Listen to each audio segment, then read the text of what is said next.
Hello বন্ধুরা, আমি রাজেশ্বরী দে। আশা করছি তোমরা প্রত্যেকে ভালো আছো। এডুকেশন ওয়ার্ল্ড চ্যানেলে তোমাদের সবাইকে স্বাগতম। যারা আমার চ্যানেলে নতুন এসেছো তারা প্লিজ চ্যানেলটিকে সাবস্ক্রাইব করে দাও এবং পাশে থাকা বেল আইকনটিকে প্রেস করে দাও অতি দ্রুত আপডেট পাওয়ার জন্য। চলো আর দেরি না করে আজকের টপিকটি আলোচনা করা যাক। এবং আরেকটা কথা বলে রাখি, এই সমস্ত প্রশ্ন উত্তর আলোচনার পাশাপাশি আমাদেরকে ডেমোটাও প্র্যাকটিস করে যেতে হবে। তাই শীঘ্রই আবারও ডেমো ক্লাসগুলো আমি আপলোড করা শুরু করব। প্রাক প্রাথমিক অর্থাৎ শিশু শ্রেণীকক্ষে কী কী ধরনের সমস্যা দেখা দিতে পারে? প্রাক প্রাথমিকে শিশুরা এক নতুন পরিবেশে নিজেদেরকে মানিয়ে নিতে প্রথমে অক্ষম হয়। তার মধ্যে ভয়ের সৃষ্টি হতে পারে। ওই পরিবেশে বেশিক্ষণ থাকতে চায় না। এই সময় তাদের নিয়ন্ত্রণ ক্ষমতা কম থাকে।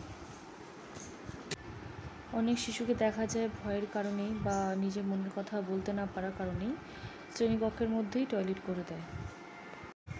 অন্যান্য সমস্যা অর্থাৎ আরও কিছু সমস্যা দেখা যায়, সেগুলো এখন আমরা আলোচনা করব। কোন বয়সে শিশুরা কী শিখবে এবং কতটা শিখবে তা নির্ধারণ করা। অর্থাৎ শিশু শ্রেণীতে আমরা বাচ্চাদেরকে নিশ্চয়ই বাক্য গঠন করা প্রথমেই শেখাতে পারবো না। আমাদেরকে বর্ণের ধারণা দিতে হবে, তারপর শব্দ, তারপর তারা বাক্য গঠন করতে পারবে। তাই সঠিক পরিকল্পনা মাফিক আমাদেরকে ক্লাসগুলো পরিচালনা করতে হবে।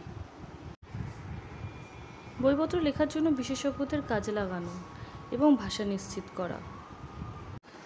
অর্থাৎ বিজ্ঞানসম্মত ভিত্তিকভাবে যদি বইপত্র লেখা না হয় তাহলে শিক্ষার্থীদের শিখনে ব্যাঘাত ঘটতে পারে। তাই এই সমস্ত দিকগুলো আমাদেরকে লক্ষ্য রাখতে হবে। এই সমস্ত দিকের ক্ষেত্রে নানান সমস্যা তৈরি হয়।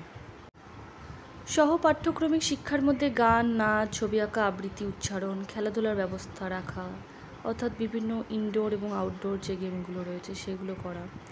এগুলো করলে বাচ্চাদের পড়াশোনার পাশাপাশি অন্যান্য নান্দনিক বিকাশও ঘটে। এই সমস্ত দিকগুলোর ওপর নজর রাখা উচিত এবং নজর রেখেই তাদের পাঠ্যক্রম, পাঠ্যসূচি নির্ধারণ করা উচিত।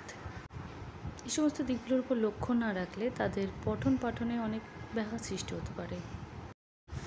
এতক্ষণ আমি প্রাক প্রাথমিক বা শিশু শ্রেণীতে কী ধরনের সমস্যা দেখা দিতে পারে সেগুলো নিয়ে আমরা আলোচনা করছিলাম। অর্থাৎ শ্রেণীকক্ষ ছাড়াও যাতে বাচ্চাদের পড়াশোনার ক্ষতি না হয় সেই সমস্ত দিকগুলো তুলে ধরা। কেননা সমস্যা যদি আমরা চিহ্নিত না করতে পারি তার সমাধান করতে পারবো না।